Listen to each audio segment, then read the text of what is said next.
Take plenty. There's probably going to be lots left over.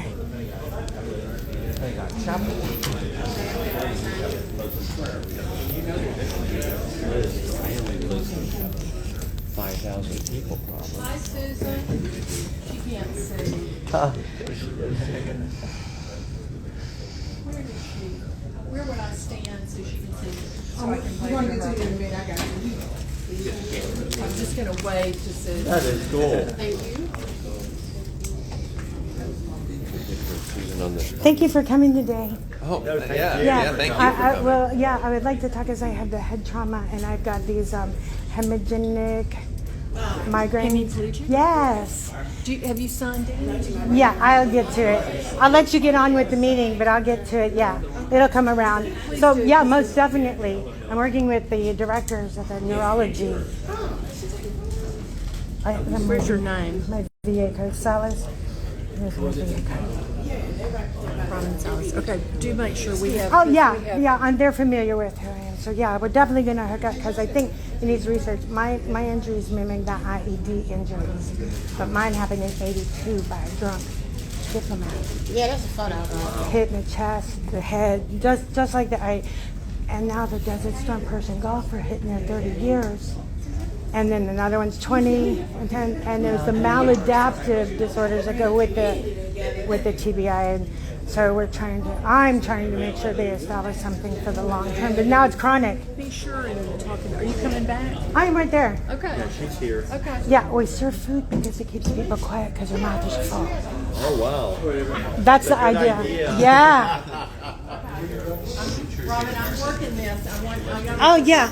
We'll get it around. There's a lot of people today. I'm just right there.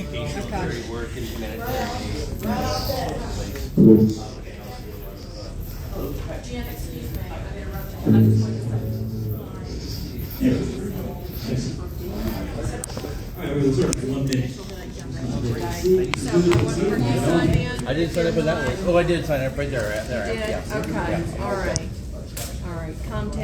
Comcast.net. Okay. I'm making sure we can read Yeah. all this because we're gonna. Penmanship side is good. Well, listen. Hello everyone, welcome to June's Roundtable. We're going to be getting started in right now.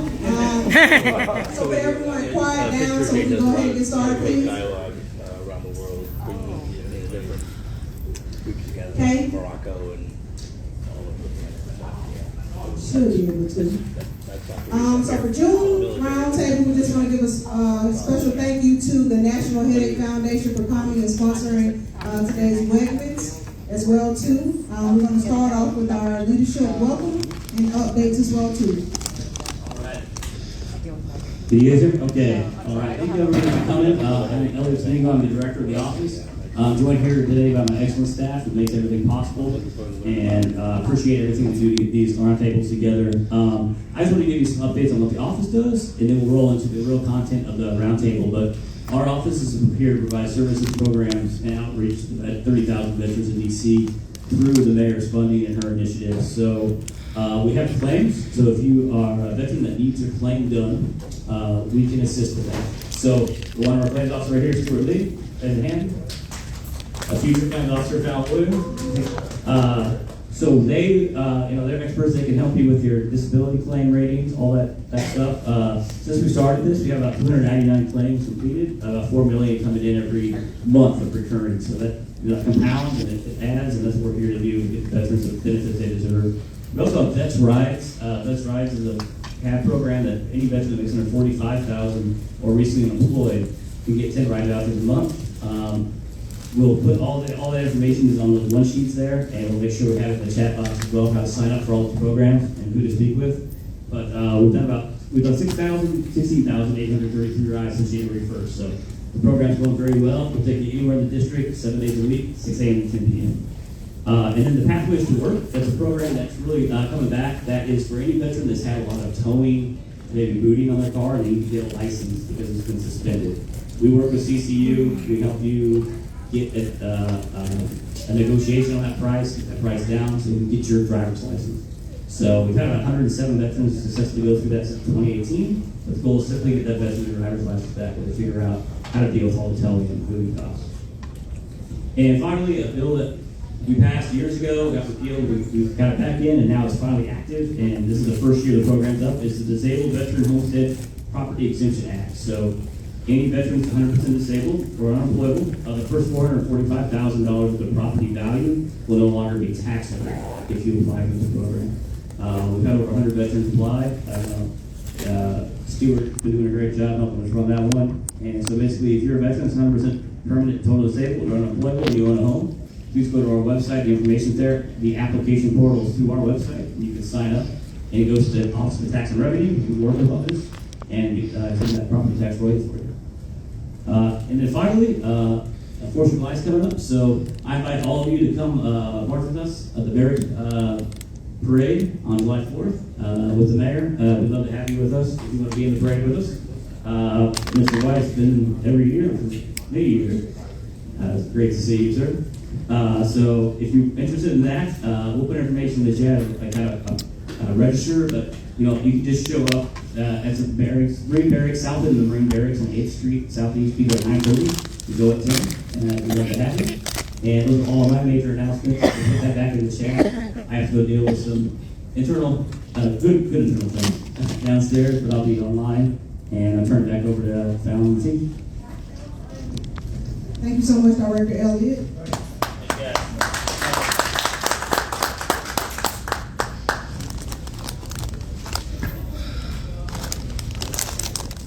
So basically, the roundtable rules, please silence all mobile devices. The roundtable is not a debate. Prepare to be an active listener. Don't interrupt. Let others finish speaking before you begin. Personal texts are not acceptable. Respond to the issue, not the individual. All participants shall conduct themselves in a dignified manner. All right, so let's go aboard. So I actually ran into the National Headache Foundation on Eventbrite, and I saw that they were actually offering an event. I think it was like maybe 2 or 3 months ago. They were actually a nonprofit based in Chicago, Illinois, founded in 1970 by Dr. Seymour Diamond. He's a renowned headache specialist. And the mission is to enhance the lives of people living with migraine and other headache disorders through research, education, advocacy, and support. And they created this huge initiative, Operation Brainstorm, which a lot of individuals don't realize. Veterans and not only other individuals have issues with not only migraines, headaches, and things of that sort, and it goes really looked after as well as things of that nature, terminals. Because of that instance, because they're not well educated on that. So I'm grateful that they actually came and are doing this great work. And also many researchers believe that veterans are more likely to develop migraine because of their military service. According to the VA, 36% who have completed a 12-month deployment to Iraq were either diagnosed with or exhibited symptoms of a migraine. And Zachary, who is here today, who's a policy and advocacy associate, has really assisted with helping set up everything and really has been the outreach and handling that. And we are blessed to have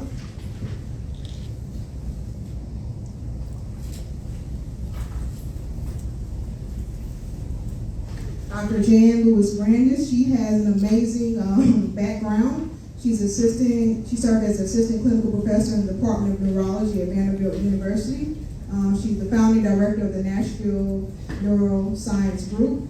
She's a Fulbright scholar for the Robert Koch Institute of Virology, Free University in Berlin, which anybody doesn't know, to be a Fulbright scholar is a great privilege and honor. She has her Master of Science in Microbiology from the University of Tennessee in Knoxville. She's a certified National Board of Medical Examiners. She's also certified from the American Board of Psychiatry and Neurology, the National Board for Certification in Headache, full-time clinical investigator, and women's health neurologist for more than 25 years. She is the principal and co-principal investigator in more than 100 studies, primarily examining issues in migraine, including acute treatment and also administered migraine. She has over 2 decades of active clinical trials. She She's published extensively in peer-reviewed journals, including the JAMA, also Headache, Lancet Neurology. She's a fellow of the American Headache Society and the American Academy of Neurology. She's the board vice president for the National Headache Foundation, the board member of the directors for the American Headache Society, past president of the American Council for Headache Education, best doctors in America for 1996 through 2022, and having recently transitioned from active clinical practice, she's been teaching and lecturing nationally and internationally on numerous women's healthcare topics. Her primary interests are headache, medicine, including hormone, including influences on migraines from to menopause and treatment to post-traumatic headaches. And one of the biggest things about her is she has a huge passion for making sure that individuals, especially veterans along the line, are treated for headaches and migraines. And before the roundtable came, I was really, me and Joseph were sitting down and was blessed to just hear about her passion and Zach's passion for making sure that veterans have access to these valued services that a lot of times are often not provided. And she is going to be one of the change makers that make sure that we get the services that we need. And so please, take the time, really take this education not only for yourself, but for other individuals to get the education that we need. Because there are a lot of individuals who suffer from migraines and not only headaches, and it goes undiagnosed and oftentimes really looked away from, not only because of lack of education, but also lack of resources. So I welcome not only Dr. Jan Ferguson.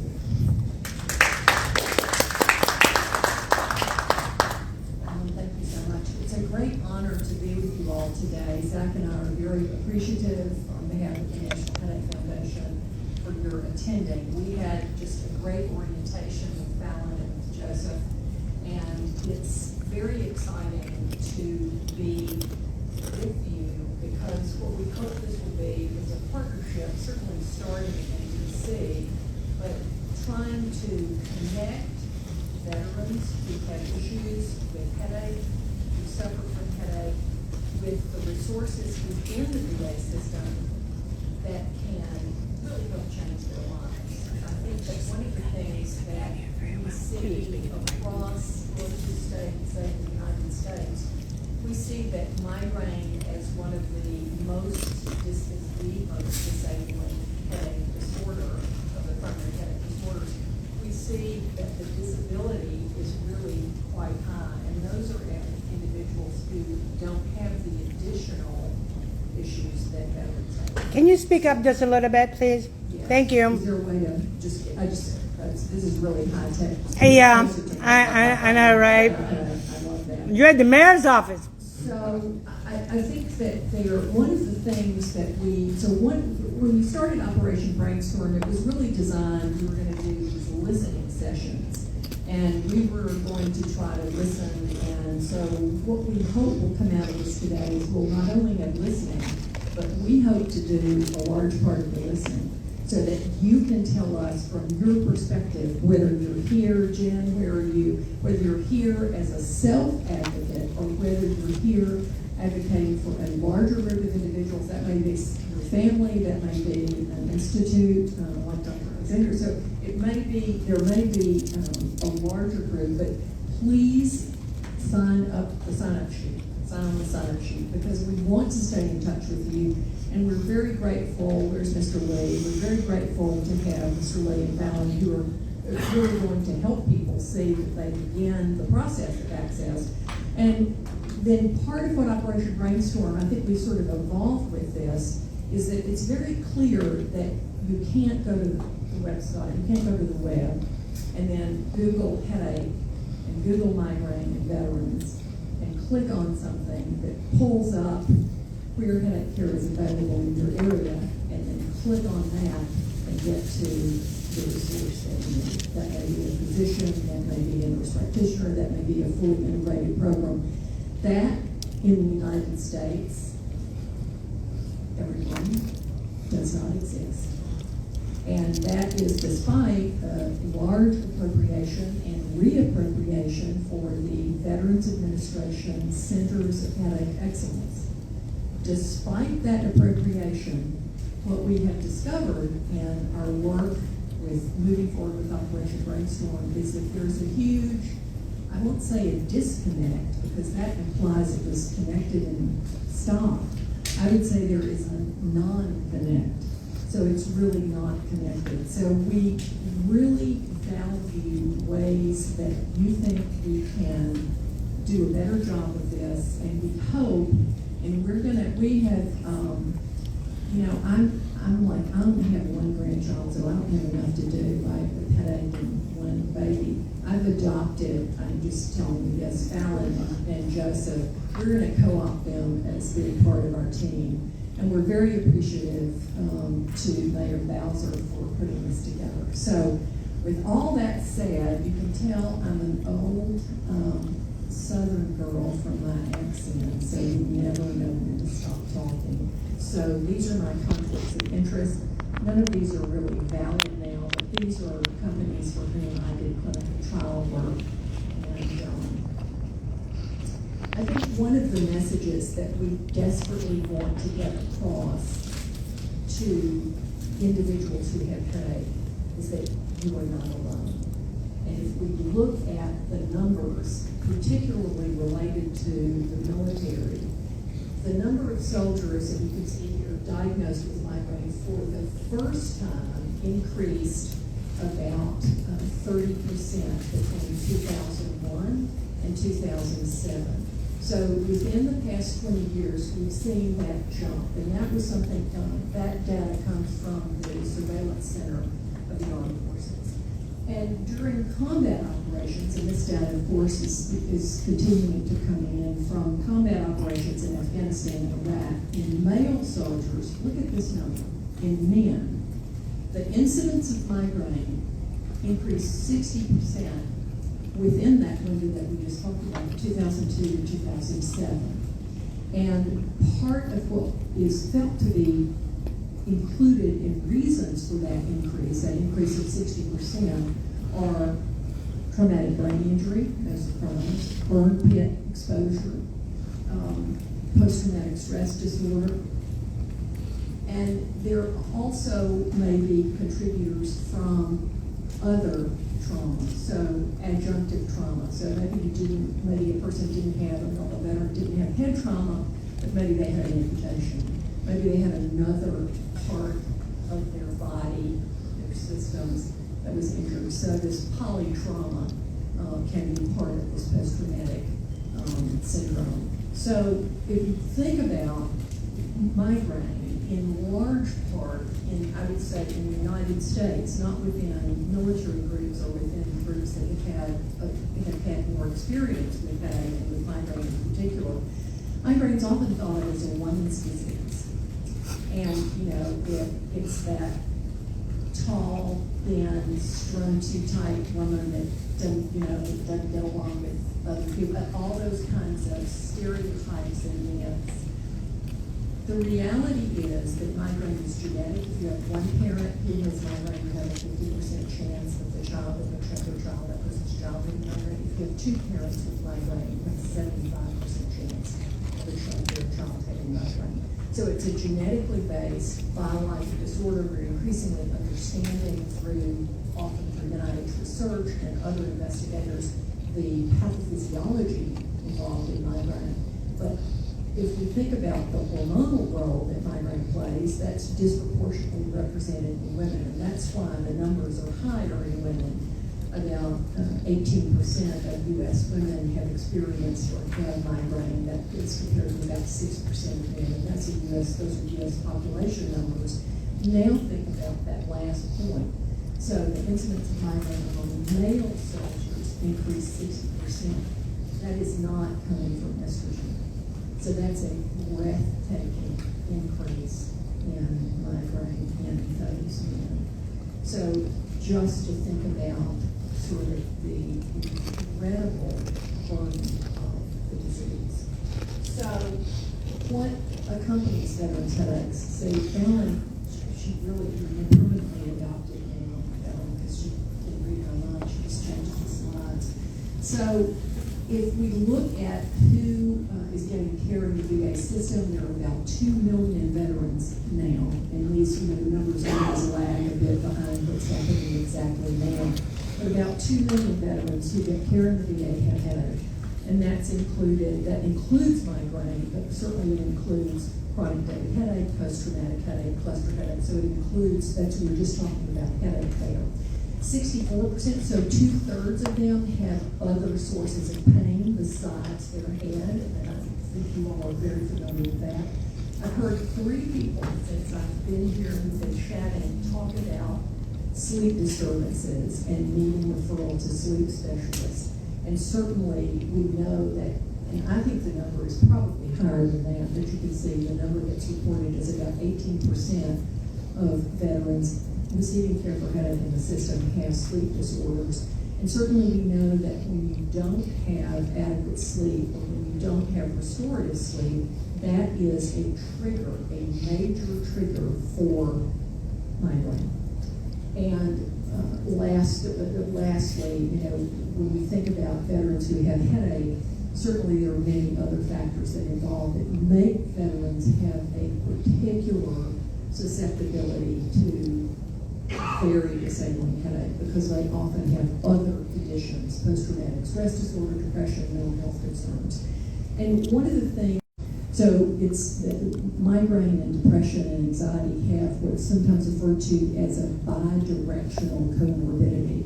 If you start with depression or anxiety, you have an increased risk for subsequently in your life developing migraine. If you start with migraine, you have that same increased vulnerability or susceptibility to later having depression and anxiety.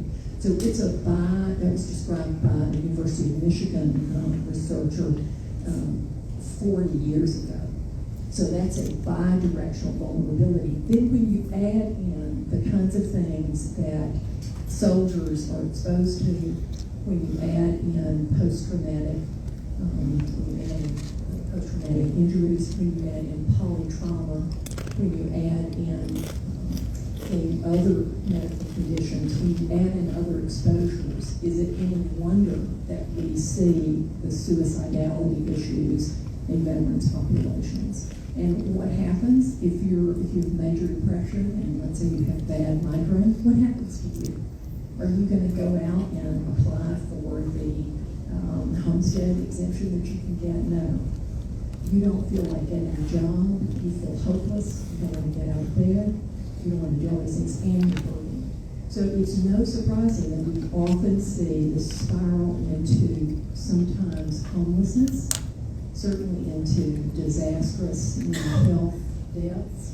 So again, one of the reasons that I'm so excited about Operation Brainstorm and I'm so thrilled with everyone's participation today is that what we hope we can do with Operation Brainstorm is connect veterans who need care to the care that they deserve and which is available. But it's getting from this point to that point. And I think as we all know, I mean, I'll give you just a crazy anecdote. We were working on something from the National Headache Foundation and we wanted a Spanish speaker to do an interview on the national program. And we needed somebody that spoke Spanish that was a headache specialist. And I tried to call a friend of mine that I've known for 30 years in Houston, Texas. In her health system, I had lost her cell number or something. I never got there. You try to call somebody at Vanderbilt, you try to call somebody at Georgetown, you try to call somebody at, I don't know, let's pick some, who else should we pick on? Hopkins?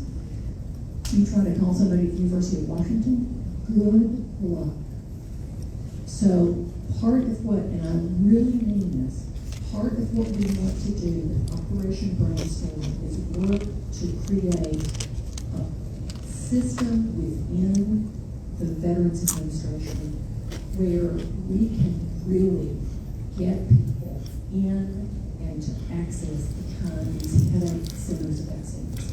And if there's not one close enough, that we figure out how we get them there, or we figure out who locally can provide that care.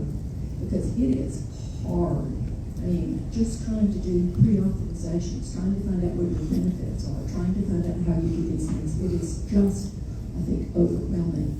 And that's without headache and without all the trauma and without depression. So that's really our mission, and one of the things we'd like to hear from you all in the sessions, what initiatives, what things can we do? What do you see?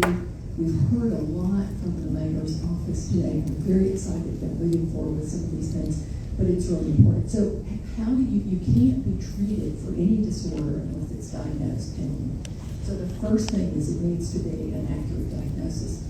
I see people all the time who the weather changes, we have this crazy particulate matter from the unfortunate fires, and so you have changing the barometric pressure, you feel heavy in here and here, you bend over, it feels worse, and what do you have?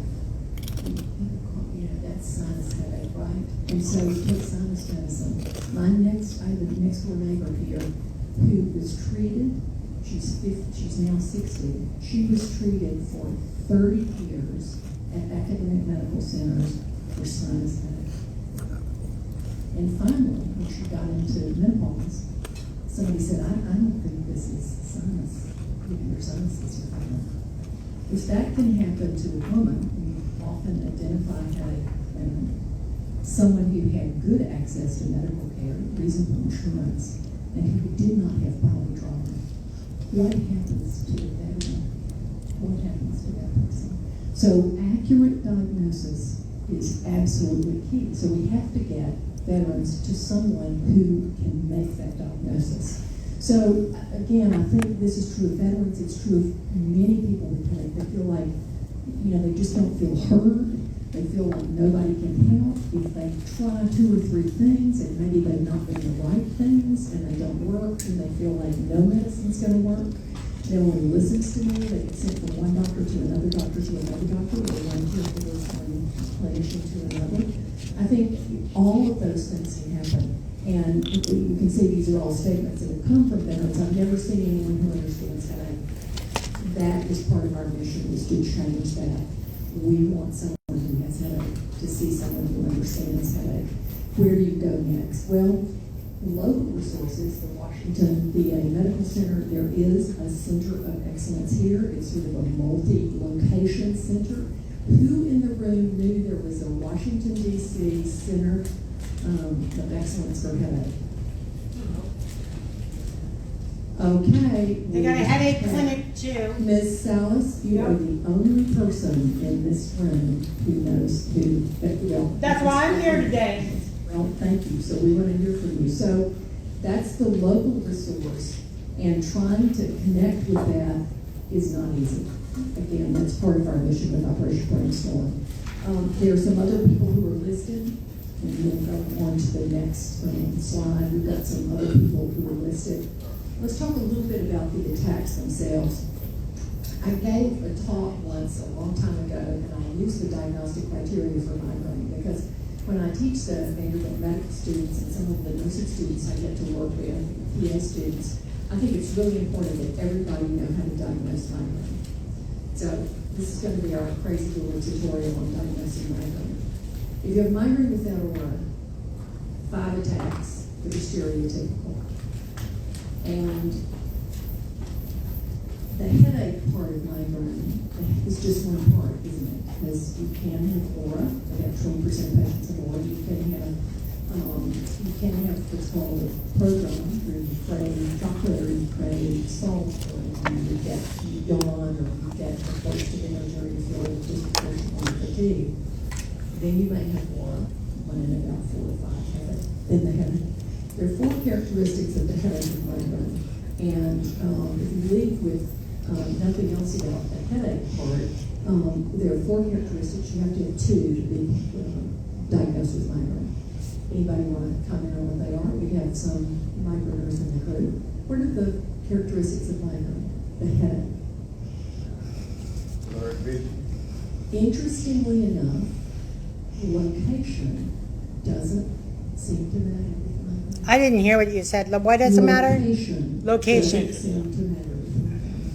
But that that's exactly how we often think about it, isn't it?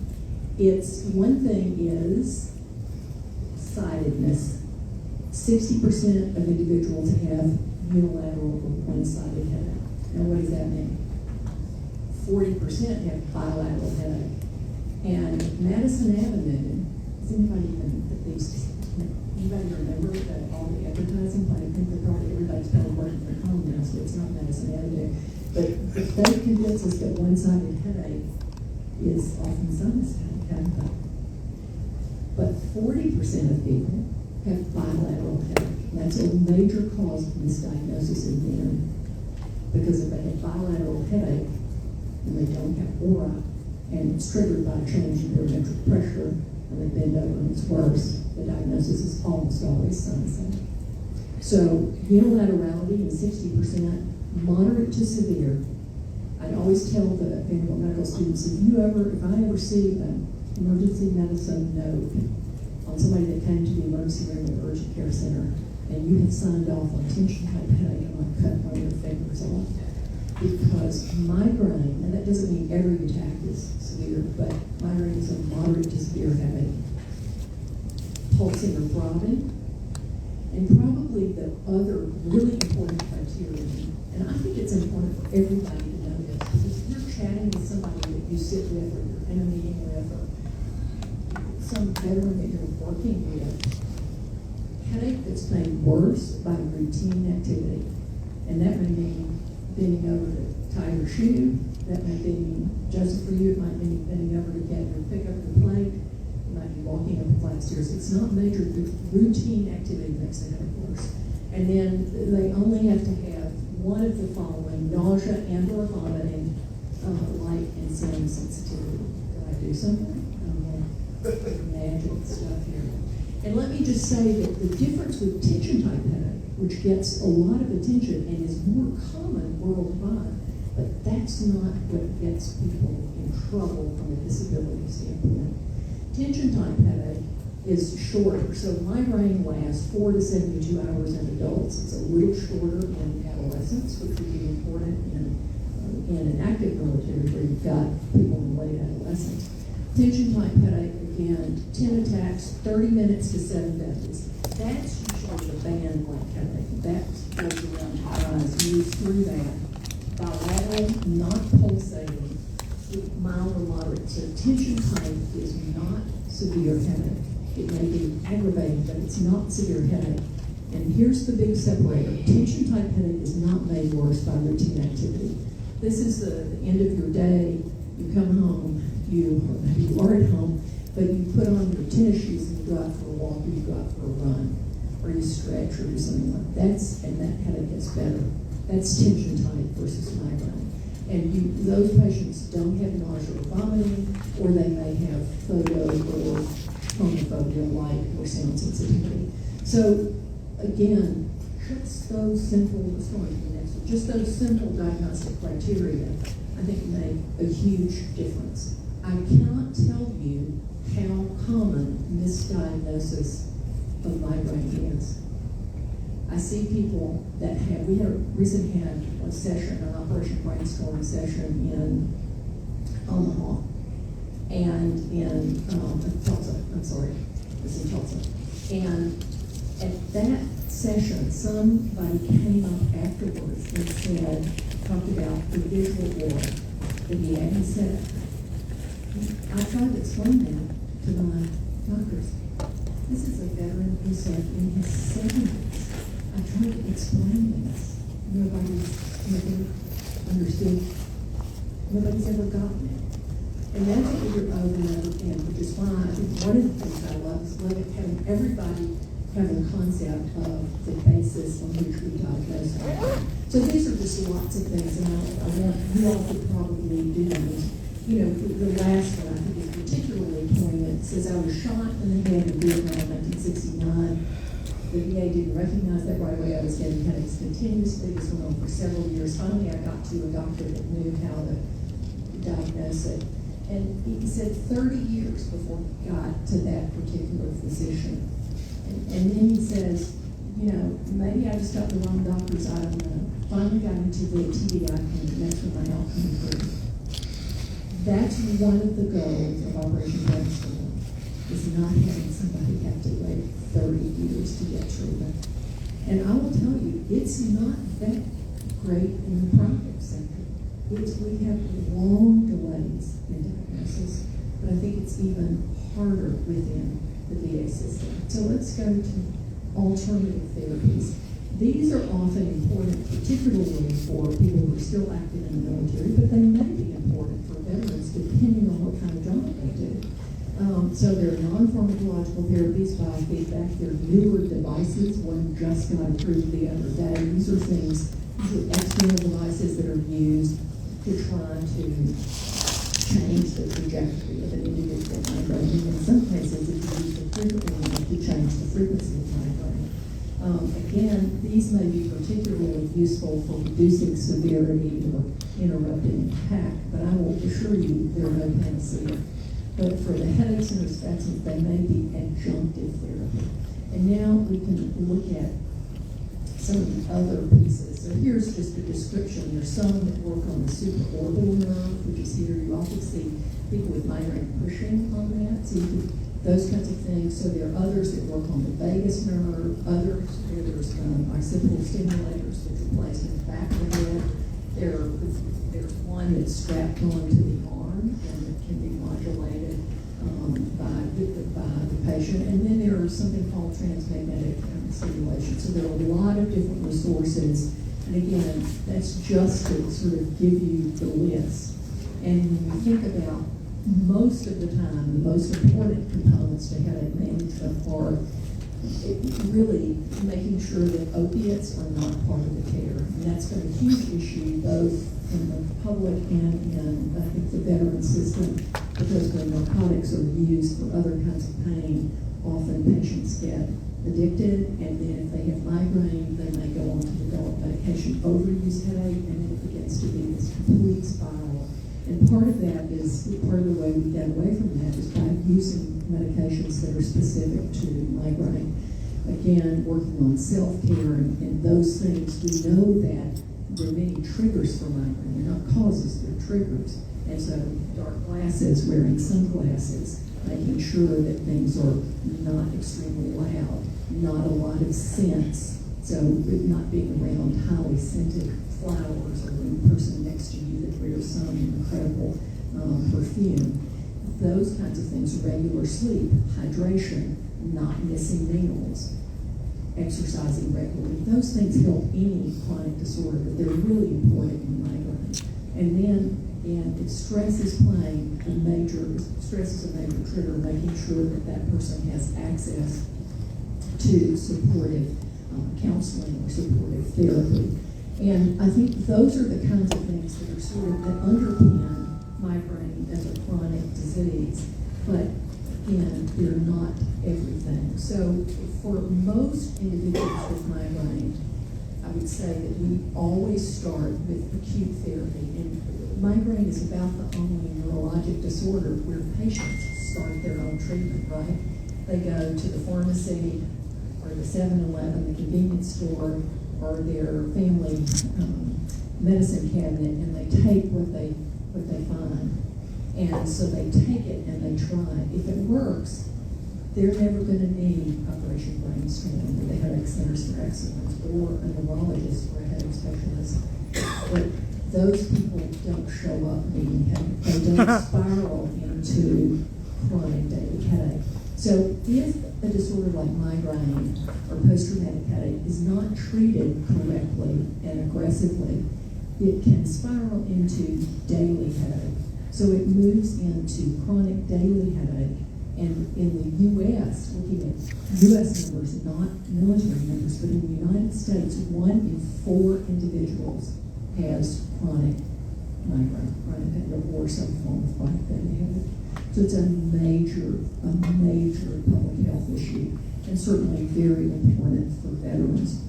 So when we think about that, it's acute therapies. Now we have better and more specific acute therapies for patients to take at the start of their attacks, or if they know that an attack is coming. And then the other important strategy is preventive medication. And that's something that the patient used to be, when I started in headache, that you had to take a preventive medication every day. Now there are preventive medications that can be given by injection, a simple injection into muscle or into subcutaneous tissue that can last for 3 months. So we've seen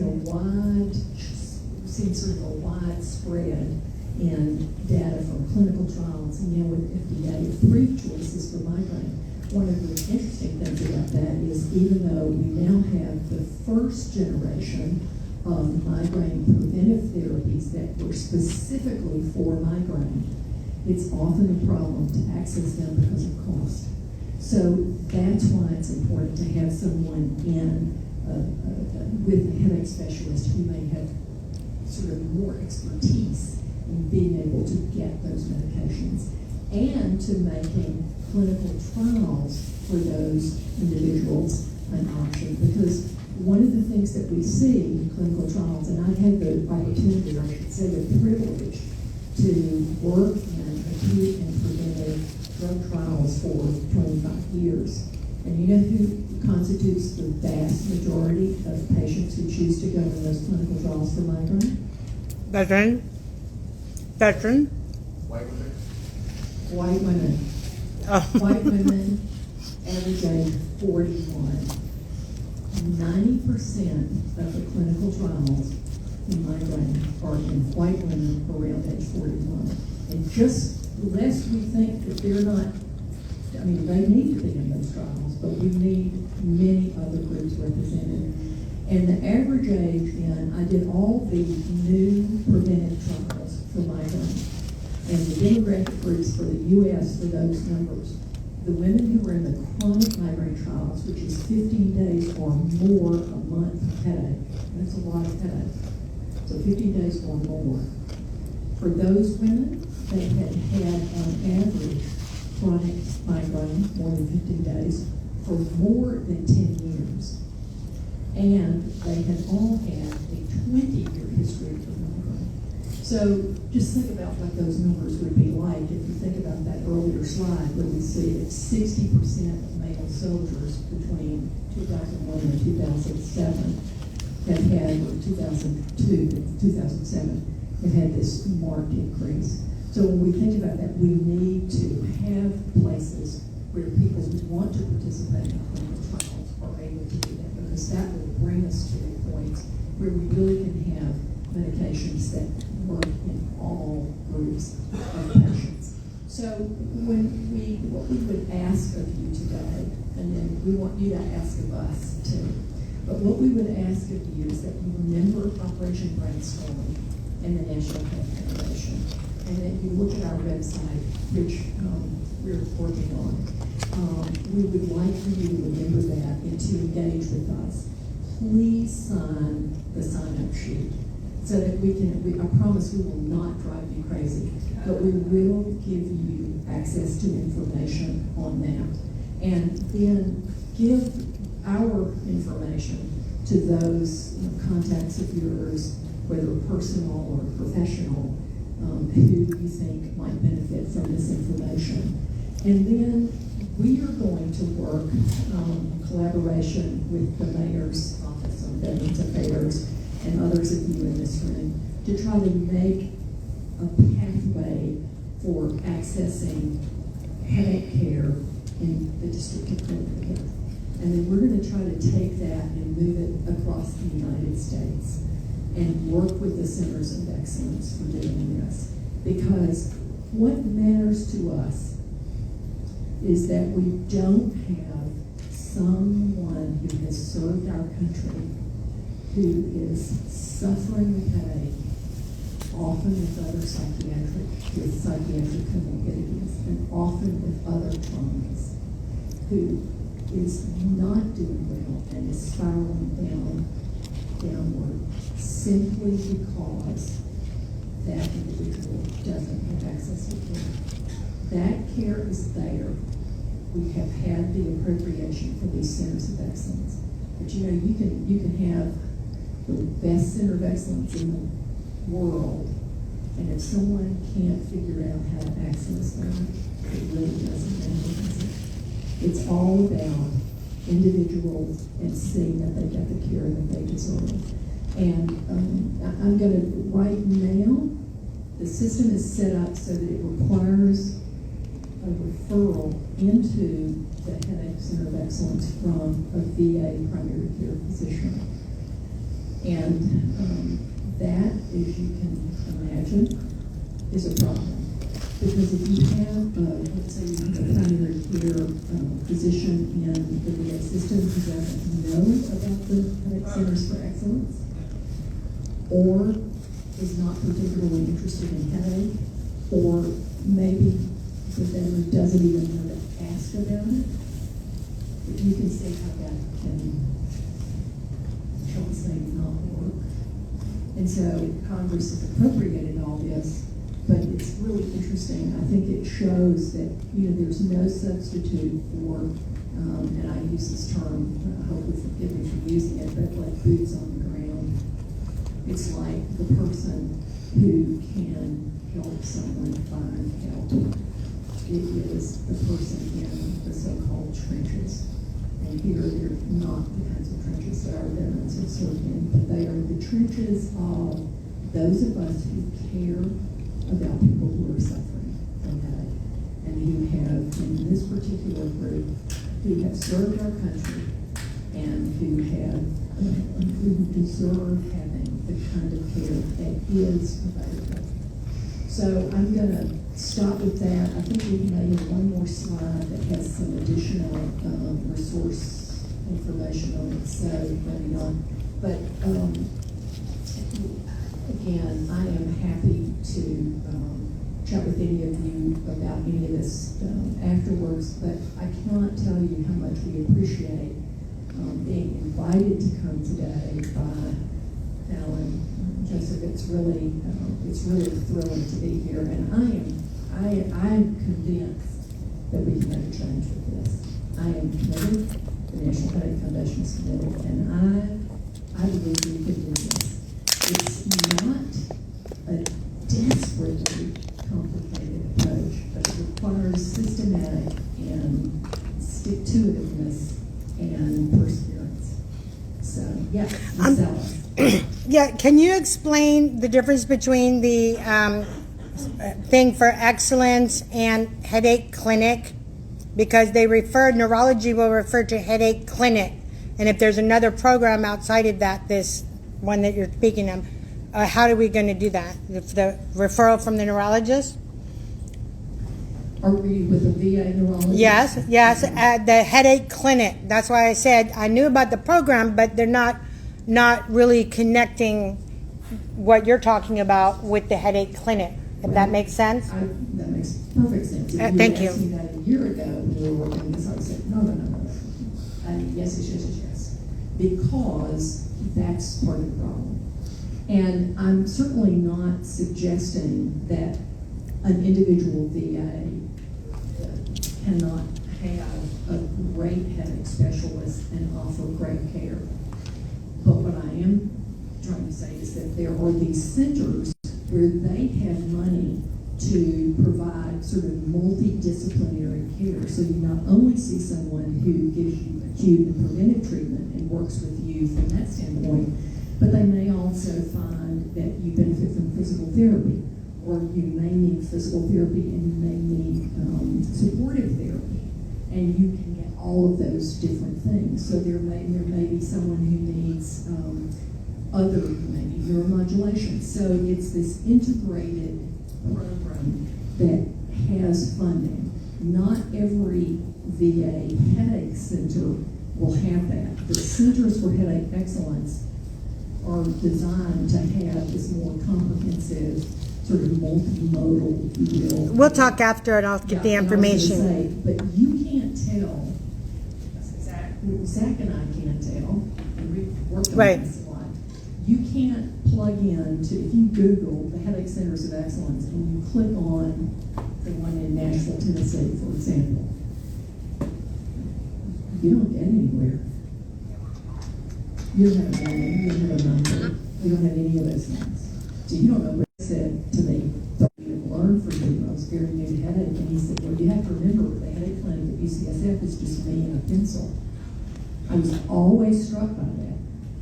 And I think that we need to figure out how we can make these things plainer and more clear. And part of that is internal, because we have to let our neurologists, the VA neurologists know, and the VA primary care doctors know what is available for their patients. It's right now that's the method of access. So maybe you can help us with Yes, that's what I do, but I need the information to give to my doctor so that we can generate. Are you associated with any medical center in the U.S.? We'll do just Robin for the Okay, sure thing. So time. We'll take care of you. Just let us close out the round. Right. table. Yeah. Yeah. Thank you so much. Thank you all. Yeah, appreciate that. Yeah. Great presentation. Thank you so much, Dr. Brandis, for coming up. Because a lot of times, that's the first time you will be able to get that information from a 25-year-old individual who has been in the field for so long in neurology. But I just wanted to close out on one particular resource. Francesca Sanchez from Damon Ministries is here just to discuss a resource for our community called Project Leap. I actually met her during Black Pride, and I just wanted to turn the floor over to her to just give you information about Project Leap and the great work that they're doing in the District of Columbia and the resources available to our district residents as well too.